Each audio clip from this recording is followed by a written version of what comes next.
You're listening to Season 3 of Song Chronicles.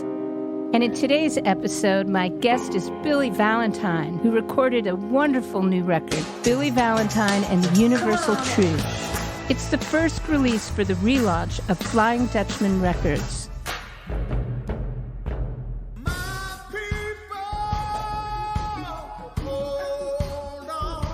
Billy grew up in West Virginia as one of 13 kids and had his first paying gig when he was 15.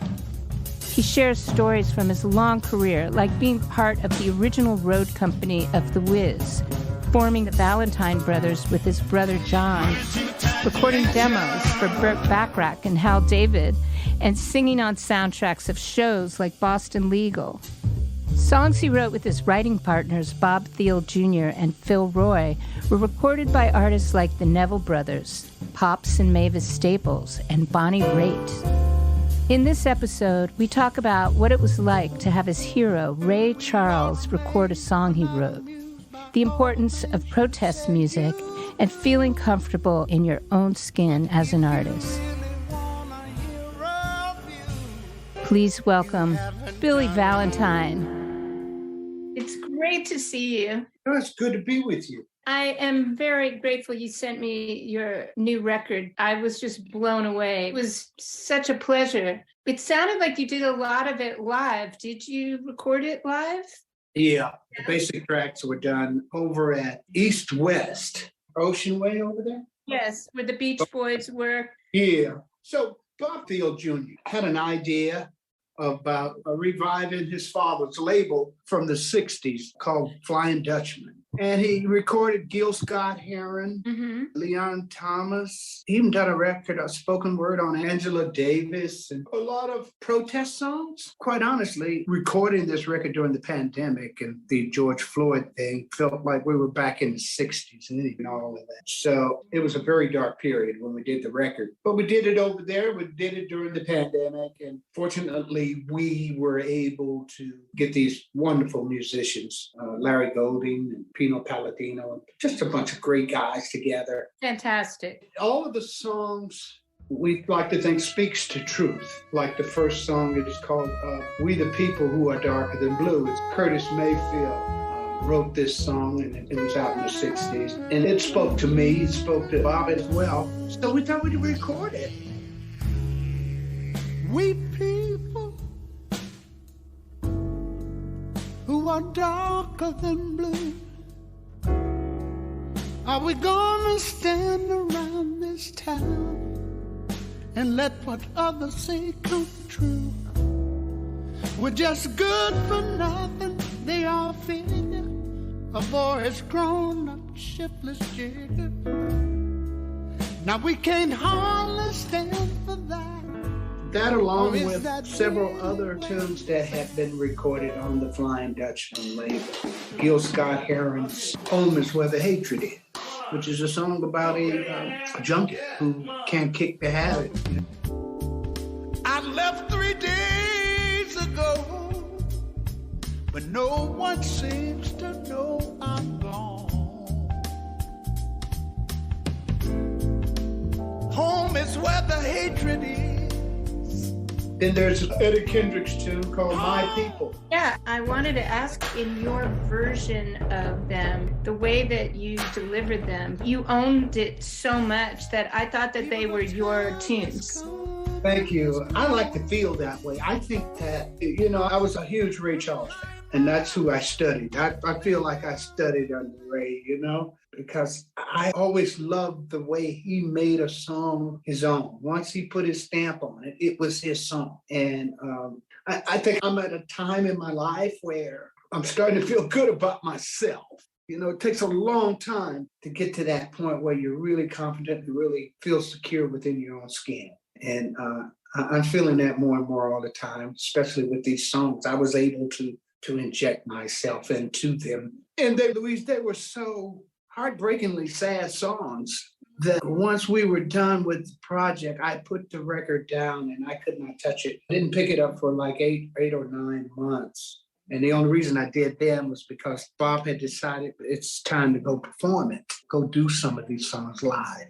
And once I got back to those songs, I realized what I had done. I mean, it was such a depressing period that I didn't want to hear myself doing it. I didn't want to hear those songs. But once I had to get back into them, now I appreciate more than ever what I did to them, what I did with them. And that's saying a lot from an artist because, you know, Louise, we're the hardest person to please about ourselves. We critique ourselves to death. But listening to them now, I like what I did. It's an interesting thing because I've been making a record over the last year and engineering a lot of it, sending tracks out to people. And it is a thing of our times. Well, a lot of people are going back out and the pandemic is over for most of the world. At least psychologically for a lot of people, they feel like, yeah, things are back. However, this extended period of time of a lot of people working from home and less getting people in the room to do a studio date like you did, it is hard as an artist to get a sense of what you're accomplishing.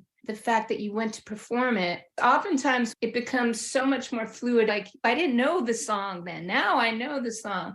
Did you feel any of that? Or did you feel like, I don't want to touch this? I love it the way it is. Since I performed it, I'm more comfortable with it now. And of course, yes, I think I would love to do some things over. I would love to, you know, a few things here and there. Certainly, I'm feeling it more now. But that's the beauty of performing, that I can seriously make this my own. This is really mine now, that I can even take my time even more so. That's what that was for me this past Saturday night. So tell me about Saturday night.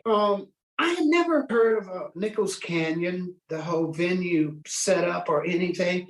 And Bob Thiel set it up. And I was able to get the musicians who played on the record to do it with me, which was just fantastic, getting Larry Golding and these guys together.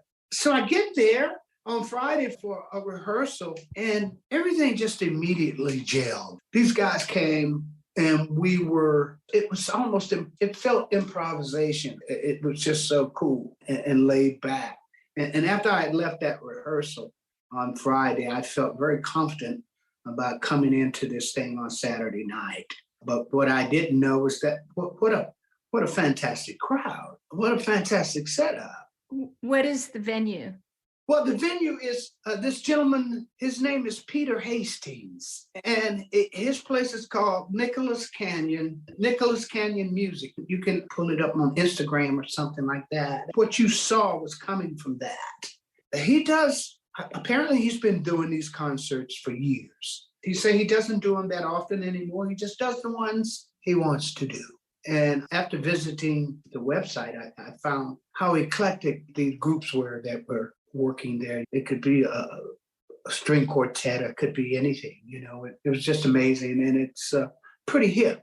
I mean, the crowd was young and old, very eclectic, you know. And what a great listening audience also. What a joy it was. Beautiful. It was just amazing. Maybe one of the best concerts I've had in a long time. That's a wonderful thing.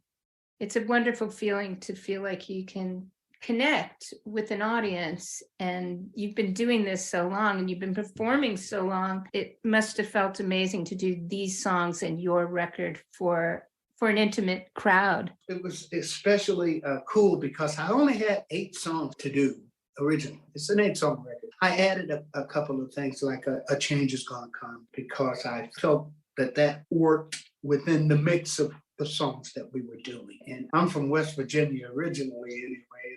I was born by the river, you know. It's all top notch. The songs, the musicians, the history you're pulling into. It's as good as it gets. Well, you know, Louise, I don't know how much you know about me, but you know, I'm one of 13 children. I didn't know that. I'm one of 13. My mother had one child in a previous marriage who's my half brother. His name was Alvin. He's no longer with us, but he was the catalyst behind all of this music. My mother proceeded to have 12 children by my father, and she ended up with 7 girls and 6 boys. I grew up with music in the house. You know how that is when you got this just bouncing off the walls, you know. And Alvin was a fantastic B3 organist and singer, but he was a well-rounded entertainer. Alvin was very funny. He conversed from the bandstand very efficiently. He sang. He was my idol. He's the one that zoomed me in on Ray Charles. He said, "Do you listen to this and you'll be fine?" Alvin was the guy that. And so my parents recognized that we had talent, and my father ended up investing in a nightclub in Columbus, Ohio. And we pretty much became nightclub owners in Columbus, Ohio. We've been performing all of our lives in clubs pretty much.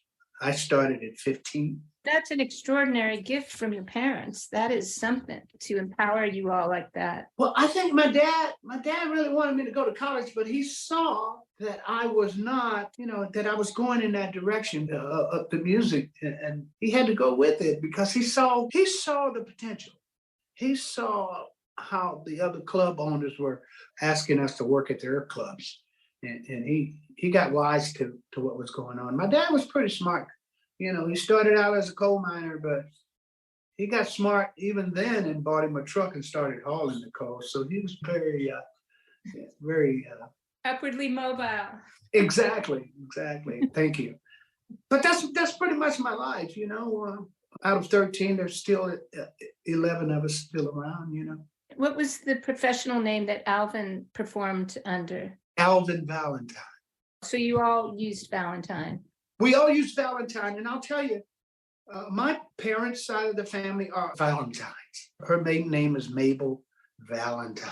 And when Alvin's father passed away, he came to live with us. And he and my father didn't get along very well, to be quite honest. So my grandparents adopted Alvin when he was a child, when he was young. So his name originally was Alvin Ford. So he became Alvin Valentine. Mm-hmm. And because he mentored me, I became Billy Valentine. As I worked with him, I went with the Valentine name. My father's last name is Denham, and that's my surname. Denham. It looks like Denham, but it's pronounced Denham.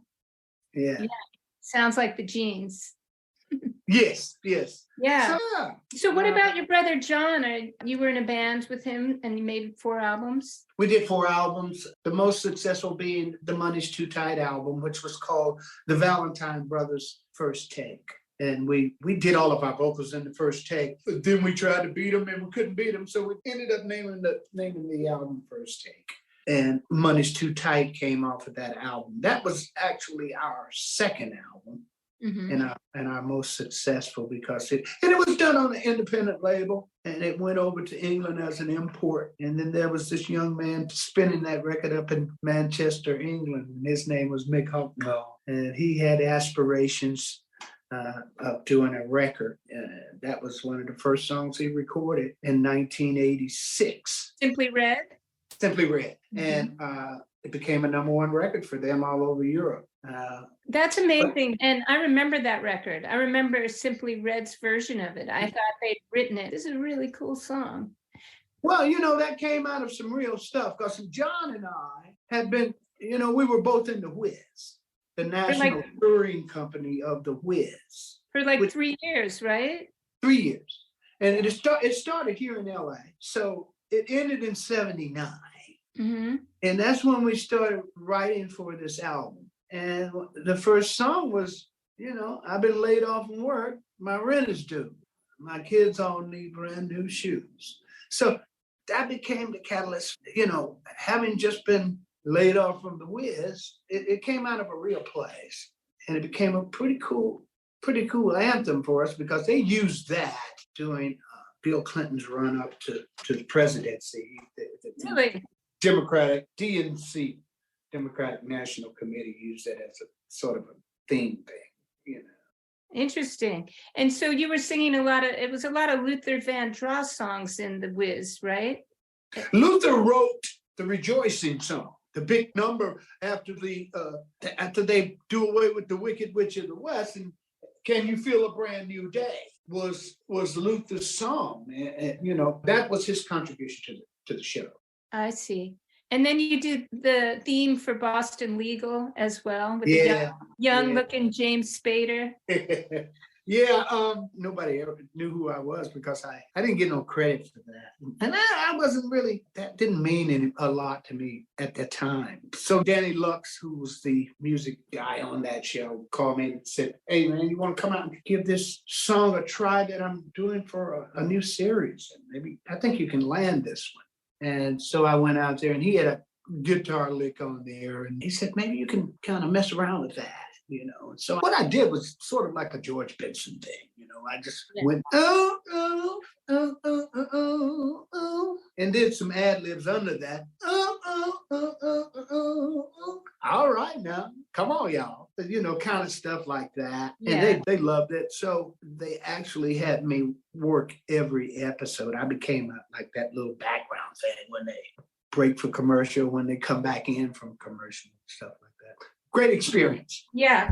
I want to go back. The song, The Creator. Oh, yeah. I want to ask you about the background of the song, but the performance of it is so interesting to me because it either sounds to me like you sung the vocal a cappella first and then the band found their way around you, or you're just doing this absolute, I am going to control the pace and phrasing of this song no matter what the cats are playing. It's a masterful performance. Tell me about the song and its background and also the recording of it. Well, I just listened, basically, the Thomas's version of it, and it's almost like it was meditational for me.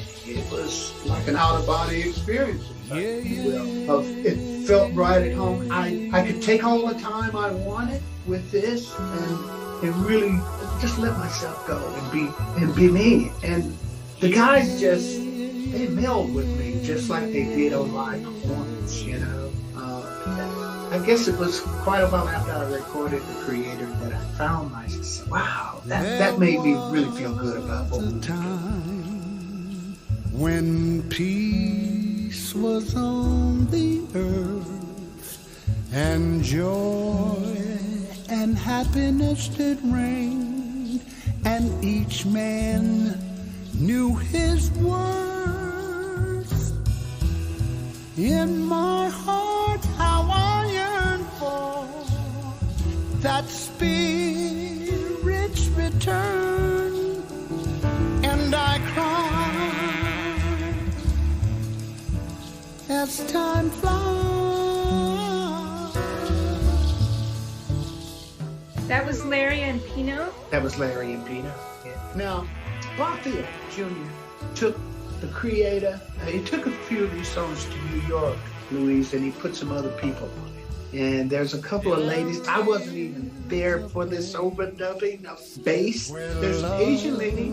Will always shine. There's a very up-and-coming bass player out of New York. She played on The Creator because she had a...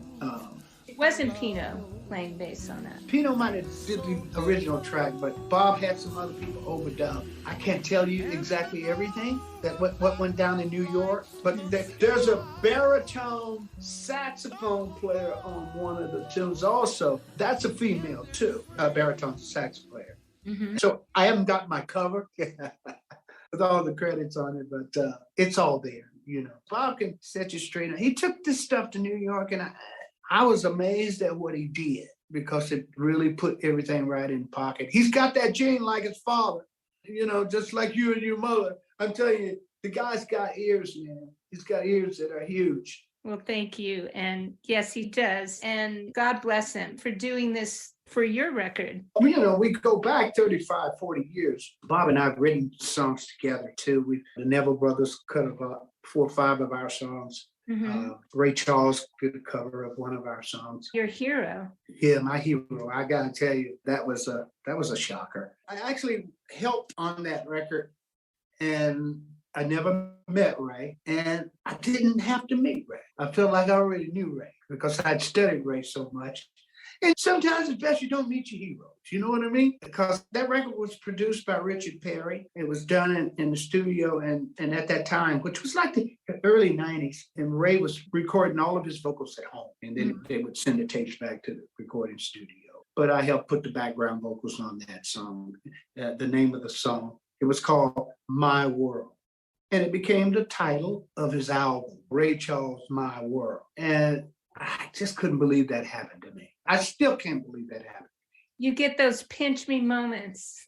I mean, that's the greatest thing I could have ever wished for. And I had no idea that could happen. It just happened. Let me go back, and because I'm fascinated with the creative process, and a way back you said it takes a long time to be comfortable in your own skin and feel confident about what you're doing. And can you tell me a little bit about that process? Was it just that you made this record which you really felt was pure and expressed your soul, or were there things that happened before that that led you to do that? And for somebody who's listening who might be struggling with self-doubt and wants to know how they find their true center in their creativity, what guidance or advice would you give someone like that? Well, you get up every day and you do the work because you have to have a belief in yourself that there's something really special going on here. And it's coming from something bigger than me. Mm-hmm. That's my belief. I've been at this so long,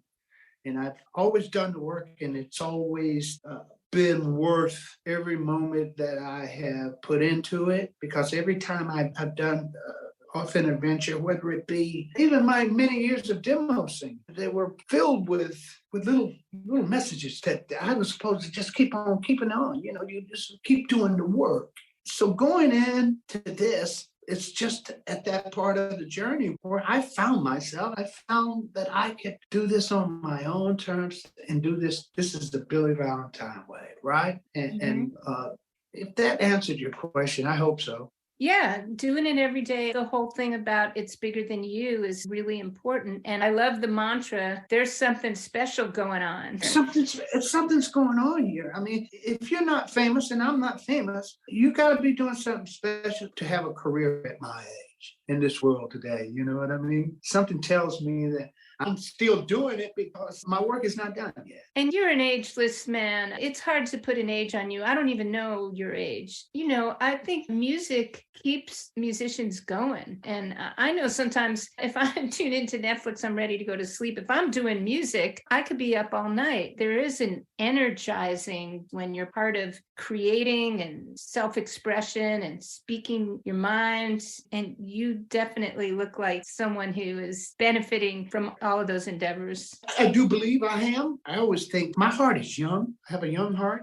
I'm happy most of the time. I'm rarely ever sad. I can't think of any times when I'm sad because I'm so hopeful. I'm a really hopeful person. And I think that's what I'm spreading is hope. It's a hope thing, you know, share it. And to bring joy in somebody's life for a moment, it's huge. Mm-hmm. That's why we do this, you know.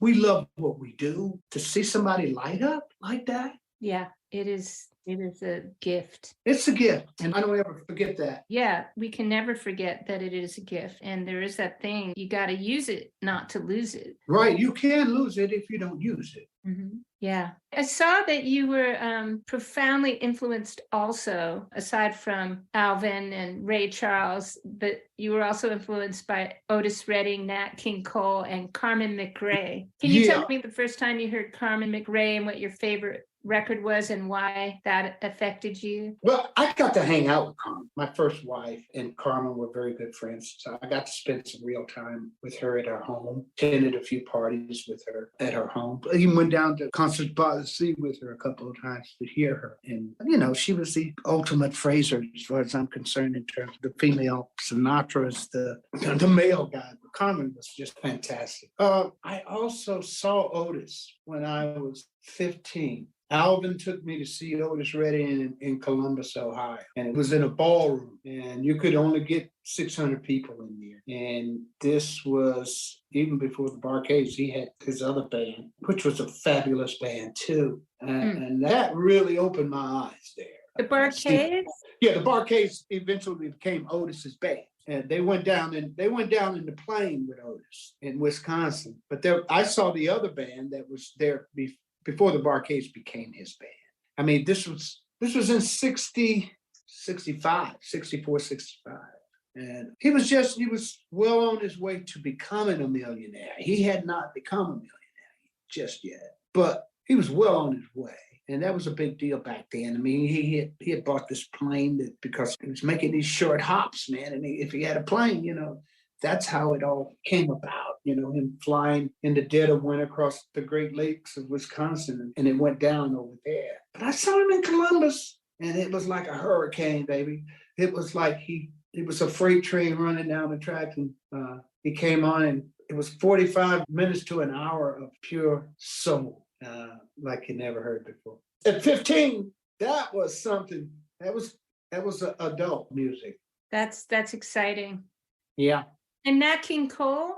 Actually, I loved Nat's voice, but it wasn't until I came to California, which was in my 20s, that I started getting into Nat and how smooth he was, And I was doing a lot of casuals and weddings and things. And then I started singing that stuff, man. And I just fell in love with him, Everybody wanted to hear some Nat King Cole or Sinatra and stuff like that. So I got into the Great American Songbook. Also, when I became friends with Carmen. Yeah, the creator, again, the phrasing in there, it feels like there's Sinatra, Nat King Cole influences in your phrasing where you'd wait to the last moment to say it. It's like the equivalent of, there's a thing that happens in film where someone can get the camera to close up on them by waiting to say the line, Marlon Brando was the king of get the close up, where he'd wait. And to me, Frank Sinatra would do it with phrasing and Marlon Brando would do it with the camera. It feels like you're doing that in that particular record. And also Bob Thiele put it together in such a way that he helped that shine.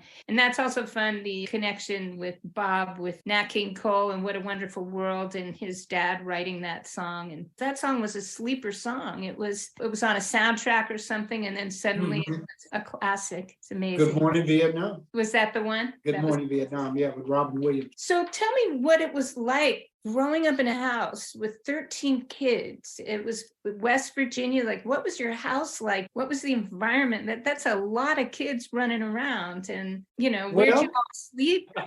Up the top, down the bottom. In West Virginia, we were very poor down there, but we had no idea we were poor. But, my family was such a welcoming family. Our door was always open to the kids in the neighborhood, even down in West Virginia, where I spent the first 10 years of my life. And, my first experience with singing on a stage was probably in the fourth grade, in my elementary school. My sister played piano for me. I sang a song, and I think it was my third grade teacher who just thought the world of me and gave me a sense of self or something. She made me feel like I was special. Maybe it was something I was lacking at home, but boy, the attention she gave me, it stays with me to this day. How I wished I could tell her how much she meant to me. You don't find out until much, much further on down the road who was that most important person who gave you a bit of knowledge or strength to make you think that you can do anything you put your mind to. And Miss Hillard was that person. You were very fortunate to have a teacher like that. Yeah, well, I think that's what teachers do. And I think in this world, when they're great teachers, Yeah, at their best, that's a wonderful job. I hear it all the time, how teachers save kids, that's just what they do. Believing in somebody can save a person. Yeah. So when you were young, you sung with the Young Holt Unlimited. Oh, yeah. And I went back and listened to Soulful Strut and Young and Holtful. It's a take on the Young Holt, Holtful, which are just instrumental tracks. You weren't on those, but I thought, oh, that band, I know these songs. Don't know you know them or you don't know who did them, but they're so famous, those tracks. Da-da-da-da-da. Mm-hmm. We traveled around the country on Soulful Strut. I did a couple of years with the guys, and I met them in Pittsburgh. They were playing at a club called Walt Harper's Attic, and it was on Market Street. And that's where all the Pittsburgh Pirates and everybody went to hang out for dinner and stuff. It was a beautiful supper club. And I auditioned for these guys there that night. You had to go up cold, no rehearsal, nothing like that. So they had a great pianist, Bobby Lyle. So I was able to find a couple of songs that we had in common. And they loved what I did. And they took me on the road, took me down to Mississippi and all over the Midwest and Canada. Red and LD, I still talk to Red, who's still alive. Red is 90 years old. He's in Chicago. As you know, Young and Hope were 2/3 of the original Ramsey Lewis trio. That's who they are. I see. And when they split with Ramsey, one of the Shylots, the group the Shylots, wrote Soulful Strut.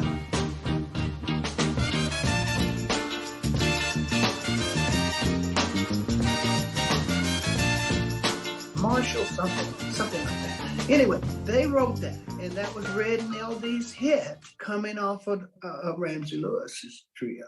And going down to Mississippi with those guys was a huge moment because we're talking 71. And the reason we went down there, because Red is from Greenville, Mississippi, and Charles Evers was running for governor. And Charles Evers is the brother of Medgar Evers. You might have heard of that name.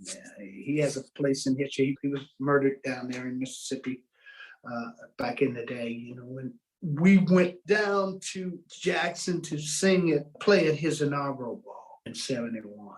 And we got to play at a couple of colleges down there while we were there. But that was a scary and I thought was a very important trip just for my education, just being down there during that period. Were police coming in? Were you worried about protesters getting... I was worried about being Black and being on the road and being stopped.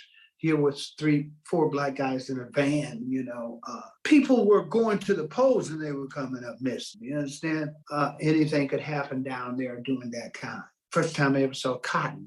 And I had heard of some of the things going on down there during that period, even though I was very young, But yeah, that was a very important time. How did you make it through? We were just very careful and we went about our business and we had a great time. The hospitality was just fantastic. Even the day of voting, after everything was said and done, we had fabulous meals and just moved on to what we were going to do next. Was it one venue that you played or was it a couple? We played at the Mississippi Valley State College, went over there and did a job, went down into Hattiesburg, did some radio down there. And I think that was about it down there, about 3 or 4 jobs there. Do you think around that time is when you started to feel a need to put protest in your songs and speak up about some of the things going on in American culture in the South? I think I did. I always felt a song with a message I loved being able to sing a song that says something. I thought Money's Too Tight said something. That was just an inkling of what could be done, But I do think that I was brought up in Ohio, and Kent State was at the center of the Vietnam War protests, and where they were killing students, So yeah, it's always been there. Gil-Scott Heron's songs were like anthems in my neighborhood, when the revolution comes, there'll be no television, Home is where the hatred is. I mean, those things were pertinent songs, man. Donny Hathaway was an important person in my life. Musically or personally?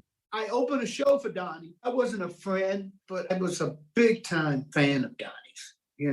His things were so deep, man. Thank You, Master, for My Soul and things like that.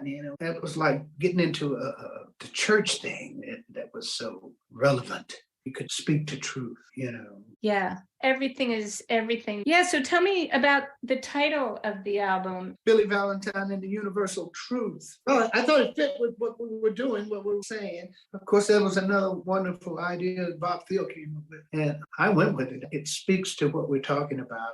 I think that's probably why I'm here today. That's why I'm still doing what I'm doing, is that I can tell the truth and I can not worry about it. I don't have to hold that back. Not worried about being judged. Exactly.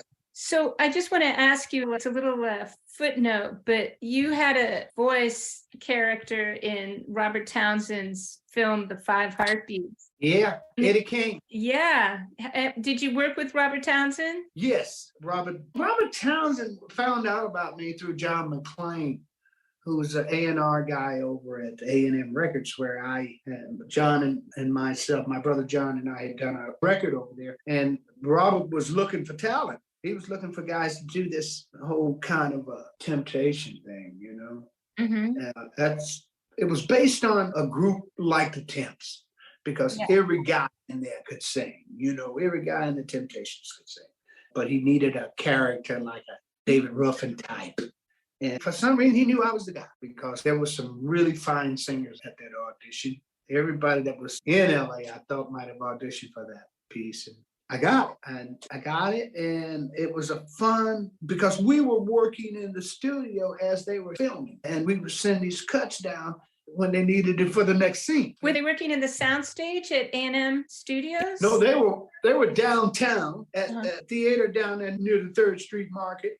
There's a theater, the Majestic or something like that, a big movie house.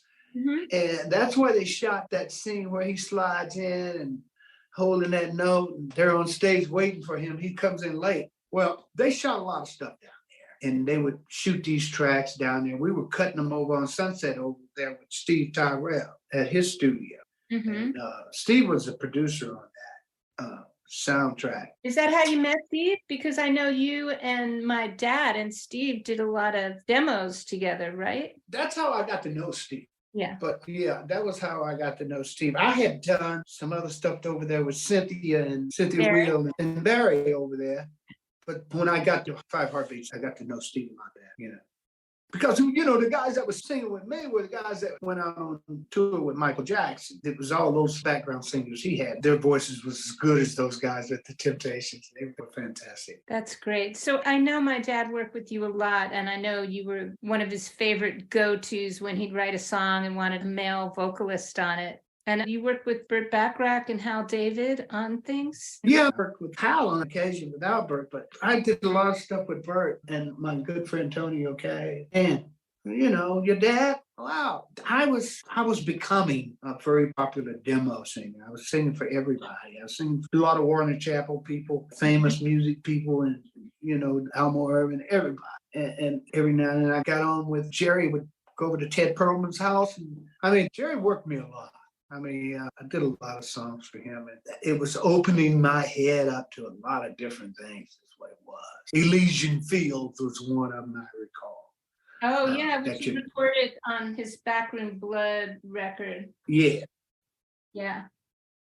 Do you have cassettes in your closet of the demos that you did with him? I do. I probably do, but I haven't been in them in a long time. I got stuff out there, you know. This is something that I've been talking to recording engineers about lately. The fact that so many musicians have historic, important, great things in the closet on different formats like cassettes, and the inaccessibility and affordability of digitizing them makes them disappear. And, you know, raising the question, what can we do to make digitizing these, you know, they're historic, easier so that people don't keep them in a box. I've had cassettes in my attic for years. It's the one thing that I never threw out. Cassette versions of live shows, rehearsals, demos. I have DATs, I have Porta Studios, I have multi-tracks. And, you know, what are we going to do with all this stuff? But I found a song unlabeled on a cassette, one of my favorite songs.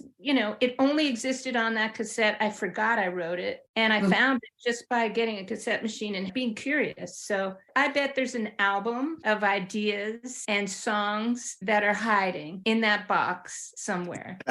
I don't doubt you one bit. It's just getting into that box, you know, and sorting through that stuff. Have you done it? I did one round of it. I don't want a really high-res version crappy cassette. I just want to hear the idea.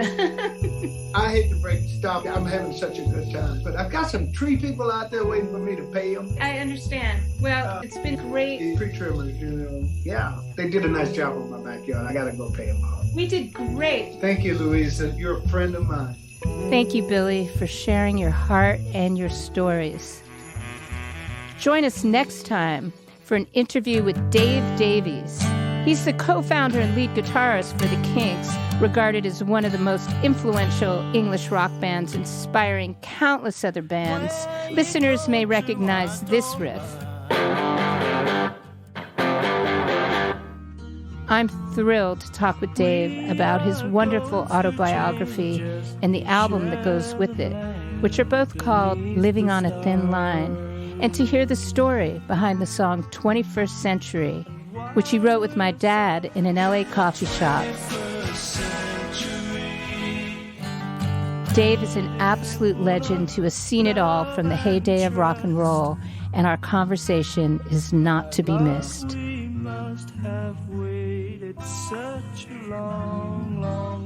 You've been listening to Song Chronicles. If you've been enjoying this podcast, please write us a review. We love to hear from you. I'm your host and producer, Louise Goffman.